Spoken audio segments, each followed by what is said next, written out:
분부한 것을 가르쳐 지키게 하라. 볼지어다 내가 세상 끝날까지 너희와 항상 함께 있으리라 하시더라. 그러니까 성경은 계속해서 하나님은 내가 너와 함께 있을 것이다 하고 선언해 주고 계시다는 것입니다. 아울러서 하나님은 그 동행, 함께 하심에 대한 이야기만 하시고 있는 것이 아니라 함께 하시면서 우리와 함께 기뻐하기를 원하신다고도 말씀하세요. 예수님이 가르치신 말씀 가운데 아주 대표적인 비유의 말씀 중에 하나가 잃어버린 것들을 찾는 비유들입니다. 잃어버린 동전을 찾은 이야기, 잃어버린 양을 찾은 이야기, 잃어버린 아들을 찾은 이야기를 우리에게 들려줍니다. 하나님은 잃어버린 것들을 찾아 함께 하기를 원하신다 말씀하실 뿐만 아니라 동일하게 반복되어지는 구절이 있는데요. 집에 와서 그 벗과 이웃을 불러 모으고 말하되 나와 함께 즐기자 고백해. 주인이 그것을 찾고 나서 이웃과 벗을 부릅니다. 그리고 잔치를 벌려요. 그리고 함께 기뻐하자 그렇게 이야기합니다. 그러니까 하나님은 우리를 구원하실 뿐만 아니라 구원한 우리를 불러 모으시고 우리와 함께 기뻐하기를 원하신다고 성경을 씁니다. 구원한 사람도 또 이미 구원받아 하나님의 백성된 우리도 함께 불러 모으셔서 함께 기뻐하고 함께 즐거워하기를 원하신다고 말씀하고 있다는 거죠. 그러니까 하나님 우리와 함께 하신다고 하는 것은 우리의 위로자 혹은 우리의 힘이 되시고 우리의 능력이 되시는 하나님일 뿐만 아니라 우리를 기쁨 가운데 놓으시고 함께 기뻐하시고 즐거워하시기를 원하시는 하나님의 선언과 고백과 다름이 없다는 사실들을 확인합니다. 오늘 본문 말씀은 예수님께서 잡히시기 전에 제자들과 함께 성만찬을 마가의 다락방에서 하십니다. 그리고 나서 마치시거나 겟세마네 동산으로 기도하러 가셔서 기도하시는 이야기를 우리에게 들려줍니다. 예수님은 그 성만찬에서도 제자들에게 하나님이 너희와 함께 계시다고 하는 사실을 선언해 주시고 또 위하여 축복하며 기도하실 때에도 하나님이 저와 함께 계신 것처럼 하나이신 것처럼 저들과 함께해 주시기를 위하여 기도하시는 기도의 고백을 제자들에게 부어 주셨습니다. 그리고 겟세마네 동산에 가셔서 기도하실 때 제자들에게 이렇게 말씀합니다. 오늘 본문 가운데 너희는 나와 함께 있어. 오늘 동행에 대한 이야기를 하고자 합니다. 하나님과 함께 하는 것 혹은 하나님이 우리와 함께 하는 것에 대한 이야기들을 나누고자 하는데요. 함께 한다고 하는 것, 하나님과 함께 하는 것은 결국은 두 가지의 측면에서 우리가 생각할 수 있을 것 같아요. 첫 번째는 하나님이 우리와 함께 계시다고 하는 선언. 두 번째는 우리가 하나님과 동행하는 삶을 살아가는 고백. 하나님 우리와 함께 계시다고 하는 선언은 성경에 처음부터 끝까지 계속 반복되어지는 선언이죠. 하나님 우리와 함께 하시기 위하여 죄인된 우리를 하나님께로 인도하시기 위하여 그 아들 예수 그리스도를 이 땅에 보내셨다고 하는 것이 성경의 구원에 대한 선언이잖아요. 그러니까 하나님은 우리와 동행하시기를 원하시는 하나님이세요. 우리와 함께 하시기를 기뻐하시는 하나님이십니다. 그런데 그 하나님이 우리와 함께 하심에도 불구하고 우리는 여전히 연약하고 부족할 때가 참 많이 있습니다. 그리고 때로는 그것이 우리의 실망이 되고 또 그것이 우리를 넘어지게 하는 이유가 되기도 해요.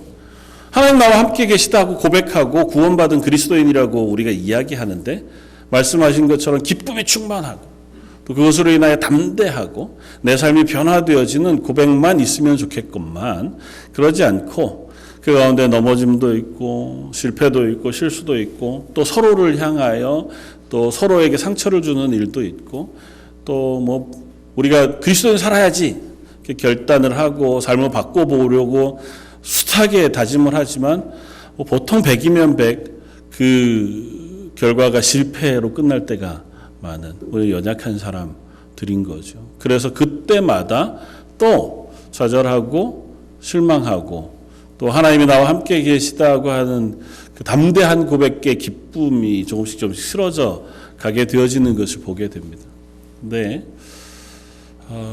하나 우리가 생각할 것은 하나님의 교회를 세우실 때에, 하나님의 교회의 사람들을 모으실 때에 마치 국가대표를 뽑는 것과 같이 선발하신 것이 아니라는 사실을 우리가 기억해야 합니다.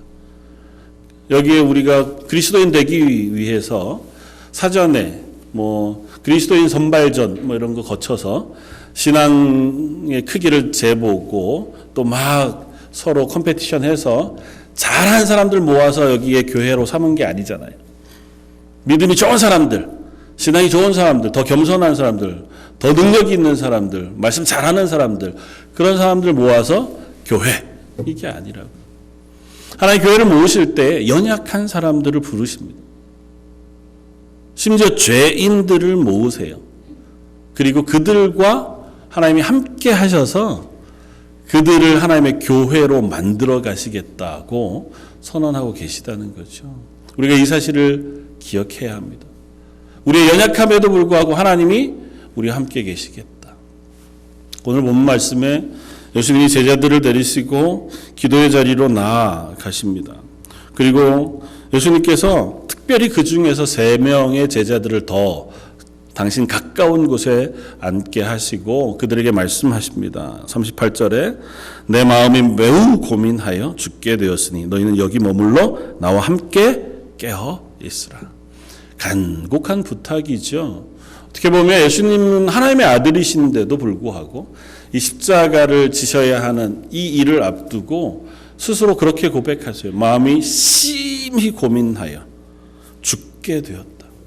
그러니까 예수님에게도 십자가를 지시는 일은 완전한 인간이시기에 그것이 크고 힘겨운 무게로 다가왔을 뿐만 아니라 또 하나님 앞에서 인류의 모든 죄를 지시고 대속의 죽음을 죽으시는 죽음이 그렇게 간단한 문제가 아니었던 거죠. 심지어 예수님은 기도하실 때에 이 일을 붙잡고 간곡히 기도하실 때 몸에 땀방울이 핏방울이 될 만큼 온 몸의 힘을 다해서 하나님을 향하여 간절히 부르짖어야 할 만큼 간절한 기도를 이곳에서 드립니다. 그러면서 제자들에게 부탁해요. 제자들이 무슨 힘이 있겠어요. 그러나 너희가 나와 함께 깨어 있어 주라. 이렇게 부탁하고 조금 떨어진 곳으로 가셔서 기도합니다. 제자들은 어떻게 했습니까? 졸았다, 아니 잤다예요. 그들이 예수님이 기도하시는 그 시간을 참지 못하고 와 잤습니다. 예수님이 오셔서 깨우세요. 깨우시고 베드로에게 말씀합니다. 너희가 나와 함께 1시간도 이렇게 깨어 있을 수 없냐?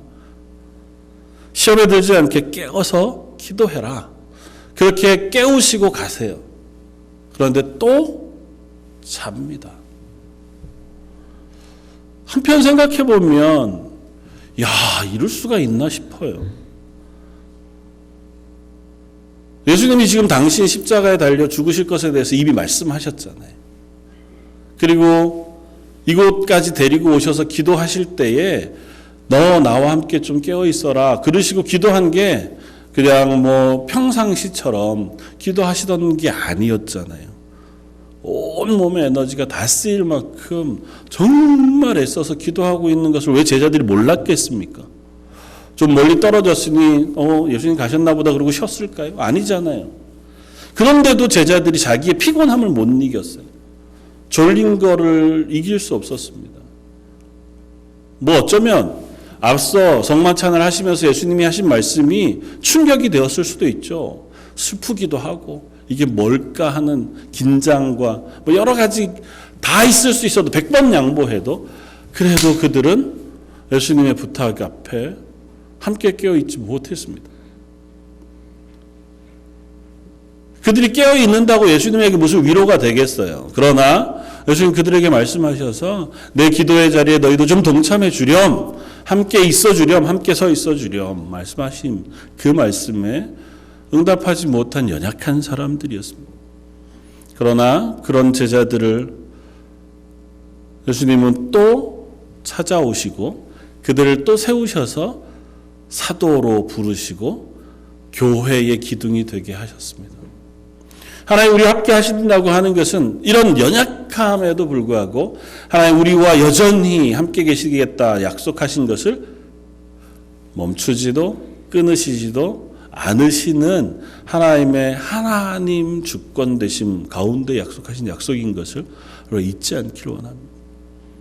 여러분 이 사실이 믿어지십니까?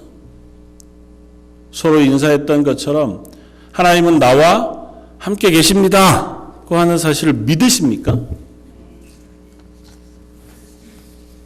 이 사실을 믿는다고 하는 것이 우리 신앙의 중요한 첫걸음입니다. 알죠? 믿죠? 다시 한번 되새겨.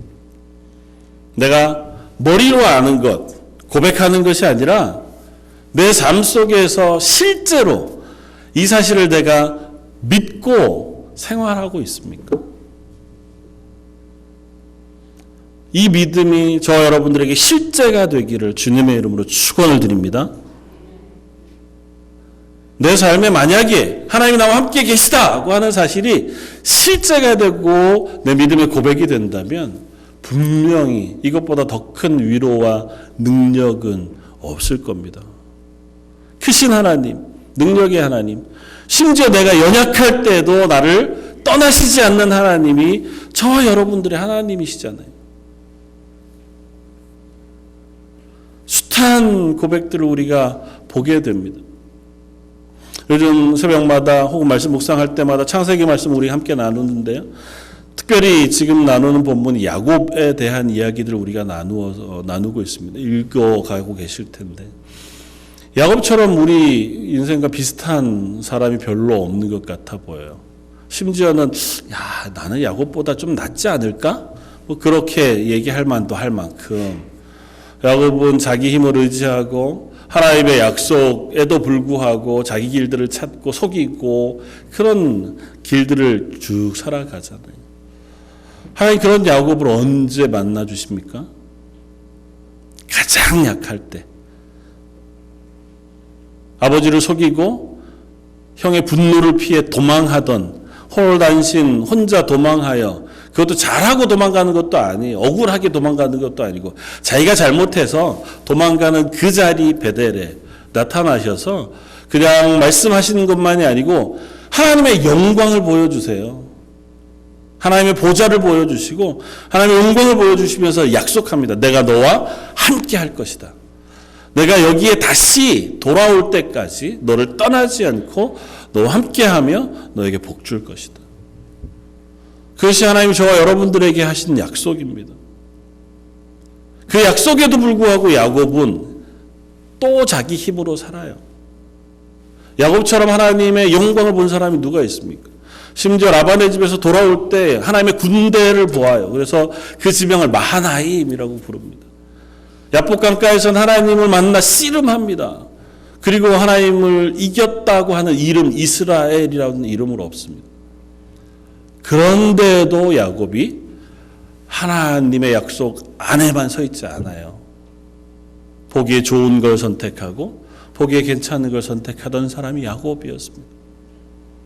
그런 야곱을 하나님 결국은 이스라엘로 만드십니다. 우리의 연약한 자리, 그런 실패의 자리에 있는 우리들을 하나님 떠나시지 않고 저 여러분들 기필코 이스라엘로 만들어내시는 하나님이신 줄 믿습니다. 이것이 하나님이 우리와 함께 계시다고 하는 선언, 그 선언의 첫 선언인 줄 압니다. 두 번째는 그런 하나님과 우리는 어떻게 동행할 것인가예요. 하나님 우리와 동행하신 건 하나님의 주권 가운데 하시는 명령이니 우리가 믿음으로 붙잡으면 됩니다. 그러면 그 하나님과 동행하는 삶을 사는 것, 그것은 어떤 걸까요? 여러분은 하나님과 동행하십니까? 하나님이 여러분과 함께 계시고 여러분은 함께 하나님과 함께 있어서 그것이 여러분들의 기쁨과 감사가 되고 있으십니까? 저 여러분들의 삶이 하나님과 동행함의 기쁨으로 충만한 삶이 되어지기를 주님의 이름으로 부탁을 드립니다. 오늘 말씀 가운데 예수님이 제자들에게 말씀하세요. 너희는 나와 함께 깨어 있으라. 십자가를 지시는 일에 제자들이 무슨 도움이 되겠습니까? 온 인류를 구원하시는 그 구원의 길에 제자들이 깨어 있는 것, 함께 있는 것이 무슨 도움이 되겠습니까? 그러나 하나님 제자들에게 말씀합니다. 나와 함께 깨어 있으라. 저와 여러분들에게도 이 땅 가운데 살아가는 삶 속에 하나님과 함께 서 있기를 명령하고 부탁하고 계신 줄 믿습니다. 하나님과 함께 한다는 것은 간단하게 몇 가지로 살펴보면 첫 번째는 하나님 하시는 일에 동참하는 것입니다. 하나님 하시는 일에 어떻게 동참하지? 고린도서에서 사도 바울이 고린도 교회 편지하면서 사도 바울 자기와 디모데를 소개하면서 이렇게 소개합니다. 고린도후서 6장에 우리는 하나님과 함께 하는 자라고 고백해요. 근데 그 원문에 있는 헬라어를 조금 풀어 번역해 보면 이렇습니다. 하나님 일에 관계되어진 사람, 혹은 하나님 일에 참여하고 있는 사람이라고 스스로를 고백해요. 그러니까 하나님이 이 땅에 하시고자 하는 일에 나도 참여하고 있는 사람이다라고 스스로를 소개하면서 하나님과 함께 하고 있는 사람이라고 표현해요. 그러니까 하나님과 함께 한다는 건 우리가 이 땅 가운데 하나님이 기뻐하시는 일, 하나님이 맡기신 이 일에 함께 참여하는 사람인 것이 분명합니다. 그러니까 하나님의 일은 뭘까요? 구원이죠. 창세기로부터 계시록까지 하나님이 우리에게 말씀하신, 하나님이 우리 가운데 행하시는 이 일, 그건 다른 게 아니고 죄인 또 죄 가운데 죽어가는 우리를 건져 구원하시는 일이. 그리고 말씀하세요. 구원한 우리, 건져내신 우리를 또한 그 건져내는 도구로 삼으시겠다는 거잖아요. 그 일에 너희도 동참하도록 우리를 불러내셨다. 우리를 왕같은 제사장으로 쓰시기를 원하신다고 선언하고 있다는 거죠. 그 자리에 서는 겁니다. 하나님 기뻐하시는 일에 저도 동참하겠습니다. 그것이 하나님과 동행하는 일인 줄 압니다. 출애굽기에 이스라엘이 애굽에 종살이하고 있을 때 그들을 하나님께서 구원하여 내시기를 원하십니다. 그들을 구원하기 위해서 한 사람을 세우세요. 누구를 세웁니까? 모세. 모세라는 이름의 뜻이 뭘까요? 건져냄이에요. 모세는 나일강에 버려진 혹은 흘려보내진 아이였잖아요. 그곳에서 건짐을 받아서 바로의 공주가 그 이름을 건져낸 아이, 그래서 모세라고 부릅니다. 스스로 건짐을 받아 생명을 얻은 모세를 이스라엘을 건져내는 도구로 쓰신단 말이죠.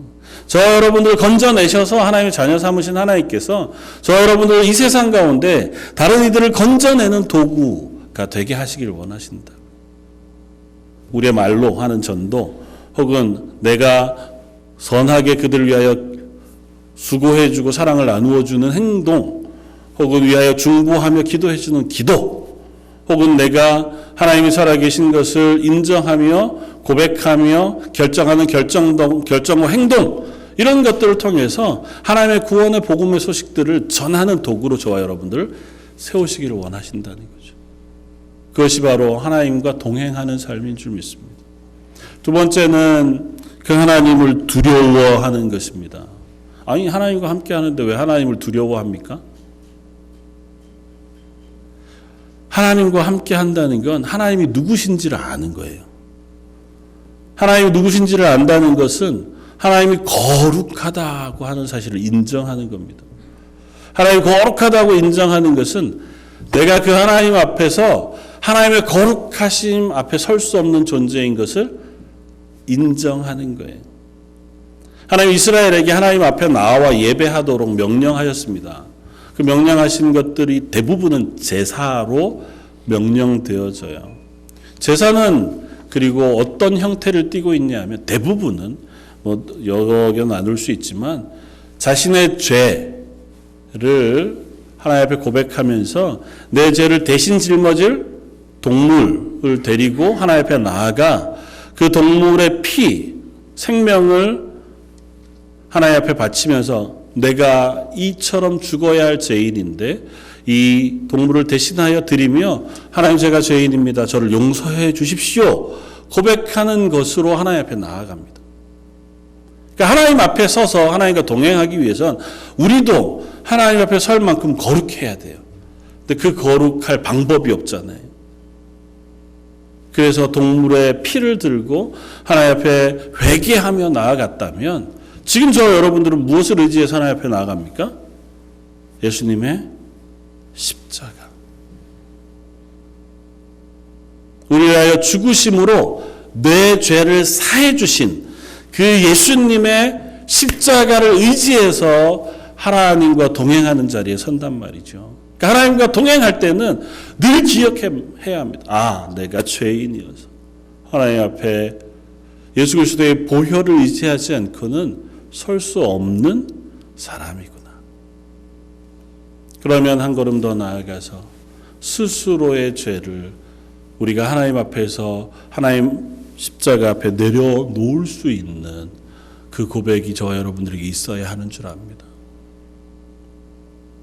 뭐 난 죄인이라 그렇게 스스로 고백하는 것이 나를 막 이렇게 연약한 자리로만 끌어내리는 것이 아니고요. 이 죄인된 나를 구원하신 사랑하신 하나님 앞에 서는 거니까 그것들을 내려놓는 것, 하나님 앞에 나아가는 것이 하나님과 깊은 교제의 자리에 서는 것인 줄 압니다. 한국의 모세골 공동체라고 하는 기독교 공동체의 대표로 있는 이명수 목사님이라고 하는 분이 쓴 글 중에서 그런 고백을 합니다. 우리가 연약하고 또 고통 가운데 있을 때, 특별히 내 죄로 인하여 아주 수치스러운 자리에 있을 때 우리가 할 수 있는 것은 하나님 앞에 나아가는 것밖에 없다. 하나님을 의지하고 하나님 앞에 조용히 내 모든 죄를 내려놓는 것 외에는 할 수 있는 것이 없다. 그런데 참 역설적이게도 그렇게 수치스럽고 연약하고 부족한 채로 하나님 앞에 나아가 내 모든 것들을 다 내려놓는 그 순간이 하나님과의 가장 깊은 관계로 나아갈 수 있는 자리가 되어진다. 그런 것 같아요. 내가 할 수 있는 게 하나도 없을 때 우리는 철저하게 하나님의 도우심을 구할 수밖에 없습니다. 그리고 그렇게 하나님의 도우심을 구하러 나아갈 때 우리는 철저하게 하나님만 바라볼 수밖에 없어요. 그때에 비로소 우리는 하나님과 동행, 함께함의 기쁨을 회복할 수 있는 줄 압니다. 세 번째는 하나님 앞에 우리가 살아가는 삶이 하나님으로 인하여 충분하다고 하는 사실을 고백하는 것입니다. 하나님 우리와 함께 계시잖아요. 그러면 그 하나님은 천지를 창조하신 전능하신 하나님이십니다. 죽은 자를 살리시고 아픈 병자를 일으켜 세우시는 하나님이세요.